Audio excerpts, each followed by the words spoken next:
સુપરિન્ટેન્ડન્સ in Gujarat વિષય પર રાષ્ટ્રીય બેઠકનું કરવામાં આવ્યું આયોજન. ડ્રાઈવરો અને વેપારીઓને પણ અપાશે ડિઝાસ્ટર મેનેજમેન્ટની તાલીમ.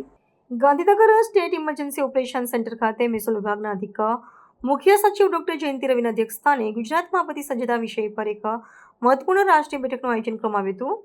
આ બેઠકનો મુખ્ય ઉદ્દેશ્ય રાજ્યની આપત્તિ વ્યવસ્થાપન ક્ષમતાને વધુ સુદૃઢ કરવાનો અને કેન્દ્ર તથા રાજ્ય સરકાર વચ્ચેના સંકલનને મજબૂત બનાવવાનો હતો. ડોક્ટર રવિએ સ્પષ્ટ કર્યું હતું કે હવે આપત્તિ વ્યવસ્થાપન માત્ર રાહત અને પુનર્વસન પૂરતું સીમિત નથી, પરંતુ તેમાં નિવારણ, લોકજાગૃતિ અને સર્વગ્રાહી આયોજનનો પણ સમાવેશ થાય છે. રાજ્યનું ડિઝાસ્ટર રિસ્ક રિડક્શનના 10 મુદ્દાના એજન્ડા સાથે સંપૂર્ણપણે સુસંગત છે, જે અંતર્ગત શહેરી અને ગ્રામીણ સ્તરે સુરક્ષા કવાયતો પર વિશેષ ધ્યાન આપવામાં આવી રહ્યું છે. બેઠકમાં આપત્તિ સમયે સ્વયંસેવકો અને સામાન્ય નાગરિકોની ભૂમિકાને પાયારૂપ ગણવામાં આવી હતી. નેશનલ ડિઝાસ્ટર મેનેજમેન્ટ ઓથોરિટીના સચિવ શ્રી મનીષ ભારદ્વાજે જણાવ્યું હતું કે કોઈ પણ દુર્ઘટનામાં સ્થાનિક લોકો જે પ્રથમ પ્રતિસાદ આપતા હોય છે, તેથી ડ્રાઈવરો, વેપારીઓ અને સામાન્ય નાગરિકોને પણ પ્રાથમિક સારવાર અને CPR જેવી જીવનરક્ષક તાલીમ આપવી અનિવાર્ય છે.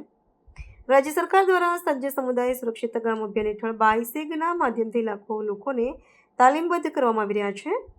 વધુમાં આગજની જેવી ઘટનાઓમાં ફાયર બ્રિગેડનો પ્રતિસાદ સમય 5 મિનિટથી ઓછો હોવો જોઈએ અને શહેરો, પૂર કે વાદળફાટો જેવી સ્થિતિ સામે 100% સક્ષમ બનવું પડશે તેવી તાકીદ કરવામાં આવી હતી.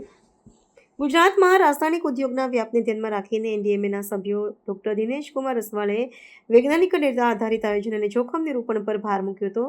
તેમણે 16મા નાણાં પંચ દ્વારા ફાળવવામાં આવેલી રકમનો ઉપયોગ કરી રાજ્યમાં માળખાગત સુવિધાઓને વધુ મજબૂત બનાવવા અને દરેક વિભાગને પોતાની મિટિગેશન યોજનાઓ તૈયાર કરવાનો અનુરોધ કર્યો હતો. આ બેઠકમાં ગુજરાત સ્ટેટ ડિઝાસ્ટર મેનેજમેન્ટ ઓથોરિટીના CEO શ્રી આલોક કુમાર પાંડે સહિત NDRF, SDRF, હવામાન વિભાગ અને અન્ય સંલગ્ન વિભાગોના ઉચ્ચ અધિકારીઓ ઉપસ્થિત રહ્યા હતા અને સંભવિત કુદરતી તથા માનવ સર્જિત આપત્તિઓ સામે ન્યૂનતમ નુકસાન થાય તે માટેની વ્યૂહરચના પર વિસ્તૃત ચર્ચા કરી હતી.